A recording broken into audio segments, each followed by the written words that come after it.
Halo guys, bertemu kembali dengan Obin Morales Channel. Oke guys, kali ini Obin tertarik nak bawakan ke orang tengok video yang kita terbaru. Oke guys, daripada admin kita Kiki Koto. Oke, macam tu kot sebutan dia. Sorry kalau Obin salah. Oke, kita subscribe dulu guys, jangan lupa. Oke, tekan tombol lonceng dia. Lepas tu like dan share guys. Semoga admin kita lagi semangat untuk buat video-video baru. Okay. Wow.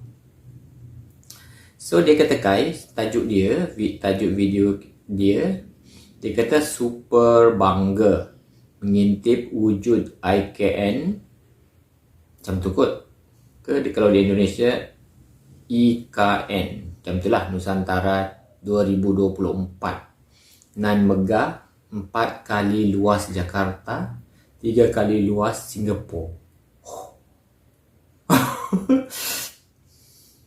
Bakat Jakarta dulu dah terlalu luas. Dia kata 4 kali. Oh my god. Okay. Wow, amazing. Okay. So, seperti itu guys tajuk dia. Okay. So, tanpa kita berbasa-basi lagi guys, kita langsung saja guys tengok video dia, apa yang isi kandungan dia. Okay. 1, 2, 3, play.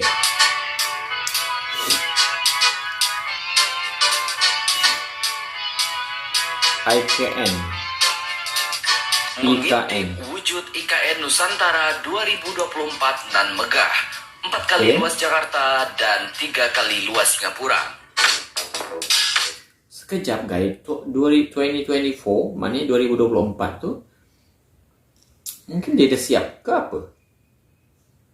Ke mungkin dia ni pembinaan dia ke atau macam mana guys? Okay.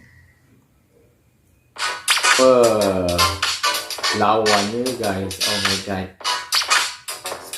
Sekejap guys, sekejap. Okay, so yang tu guys, yang menara yang apa tu?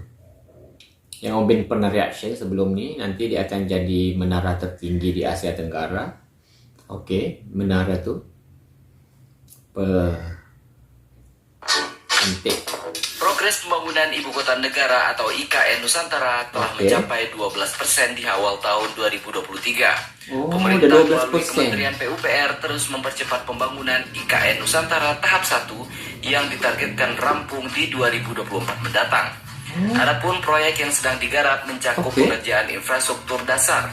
Rinciannya terdiri atas infrastruktur air minum, sanitasi, jalan, gedung kantor hingga perumahan. Pertama tadi kita sudah lihat bagaimana ketersediaan air baku dengan membangun bendungan Sepaku Semoy dan Intek Sepaku.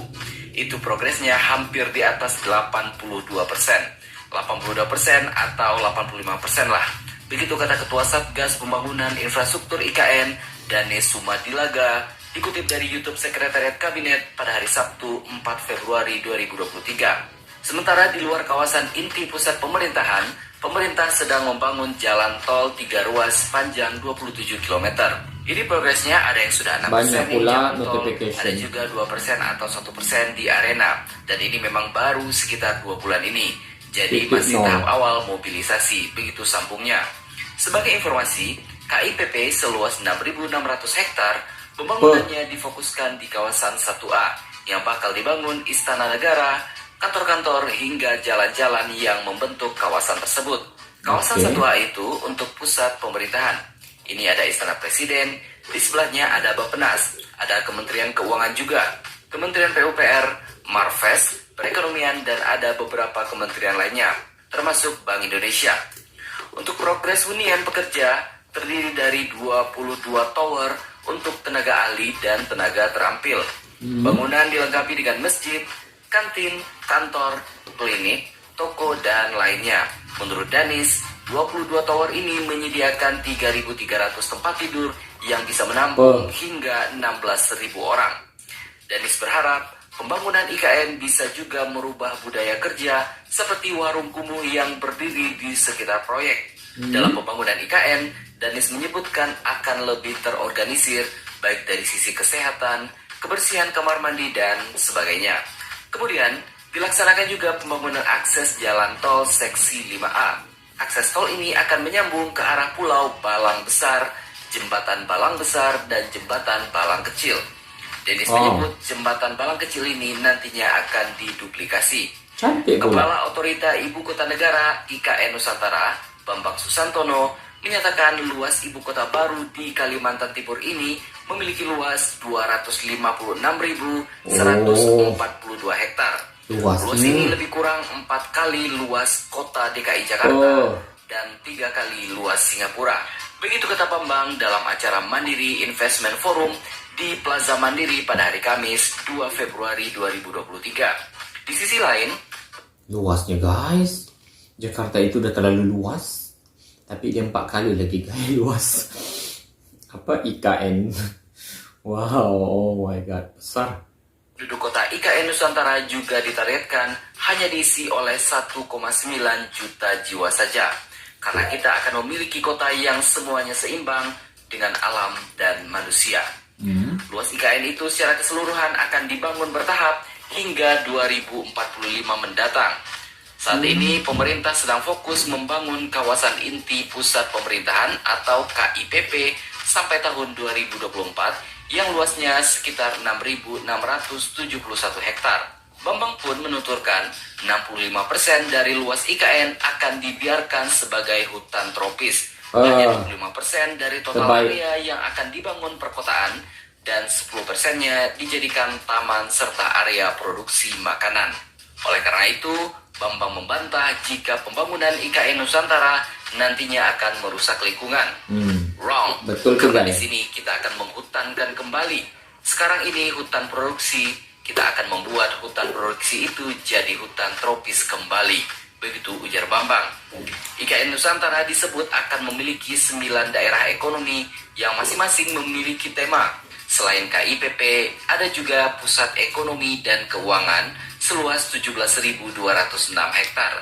Area energi terbarukan seluas 6.753 hektar. Area pariwisata seluas 9.761 hektar. Layanan pendidikan seluas 12.067 hektar. Kawasan inovasi dan penelitian seluas 3.720 hektar. Area komoditas pertanian, perdagangan, dan logistik seluas 2.986 hektar.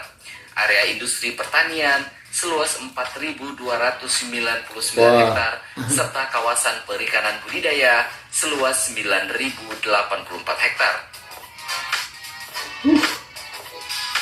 Luasnya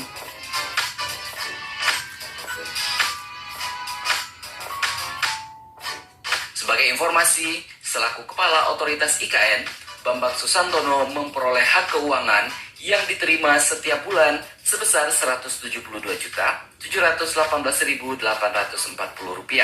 Penghasilan itu terdiri atas gaji pokok sebesar Rp5.040.000, tunjangan melekat sebesar Rp648.840, tunjangan jabatan sebesar Rp13.608.000, dan tunjangan kinerja sebesar Rp153.422.000. Selain itu, Kepala Otorita IKN juga menerima dana operasional sebesar Rp178 juta. Dana operasional ini diberikan dengan ketentuan sebesar 80% secara lamsam dan 20%-nya untuk dukungan operasional lainnya. Sementara itu, Wakil Kepala Otorita IKN yang saat ini dijabat oleh Doni Rahajo menerima hak keuangan sebesar Rp155.180.670. Penghasilan itu terdiri atas gaji pokok sebesar Rp4.899.300, tunjangan melekat sebesar Rp634.770, tunjangan jabatan sebesar Rp11.556.800, dan tunjangan kinerja sebesar Rp138.079.800. Kemudian Wakil Kepala Otorita IKN juga menerima dana operasional sebesar Rp145 juta. Dana operasional ini diberikan dengan ketentuan 80% secara lamsam dan 20%-nya untuk dukungan operasional lainnya. Hal ini diatur dalam Peraturan Presiden Nomor 13 Tahun 2023 tentang hak keuangan dan fasilitas lainnya bagi Kepala dan Wakil Kepala Otorita IKN. Aturan tersebut diteken pada 30 Januari 2023 yang lalu. Ada 11 pasal dalam Perpres, hak keuangan dan fasilitas lainnya bagi kepala dan wakil kepala otorita IKN. Hak keuangan kepala dan wakil kepala otorita IKN itu meliputi gaji pokok, tunjangan melekat, tunjangan jabatan, serta tunjangan kinerja. Termasuk di dalamnya tunjangan keluarga dan tunjangan beras. Oke. Jadi itu antara gaji-gaji kot. Kita doakan saja agar mega proyek yang akan menjadi tonggak sejarah baru ibu kota baru bagi Republik Indonesia ini bisa terwujud sesuai jadwal yang diharapkan dengan kualitas yang kita harapkan bersama. Amin, bisa amin, menekan kemacetan di Jakarta dan juga diharapkan bisa meratakan pembangunan di seluruh wilayah Indonesia. Jadi, bagaimana menurut pendapat Anda? Besar kan? IKN mesti lagi best. So itu dia guys video kita untuk kali ini. Thank you so much pada admin kita dah membawakan sedikit sebanyak pasal perkembangan IKN. Okay, banyak ibu ni lah, ibu kota baru Indonesia. Wow, luas kan? Luasnya, oh my god, katanya 3 kali Singapura. Oh, jadi Om Bin tak dapat bayangkan guys. Sebab kalau di Jakarta itu Om Bin kan maknanya kira tak pergi ke seluruh Jakarta. Om Bin cuma ada di mana-mana, di beberapa tempat. Tapi untuk Singapura tu sendiri Om Bin dah banyak kali guys pergi, dah berpuluh-puluh kali Om Bin pergi jalan-jalan di Singapura. Kira majority tempat-tempat di Singapura itu Om Bin dah jalan-jalan. Jadi Om Bin tak dapat bayangkan kan IKN itu punya lah besar 3 kali Singapura. Engkau jalan luas. So itu saja guys video kita untuk kali ini. Semoga kita berjumpa lagi di video yang lain. Okay, thank you so much sebab korang selalu menyokong Om Bin Morales channel guys. Thank you so much. Okay dah, thank you.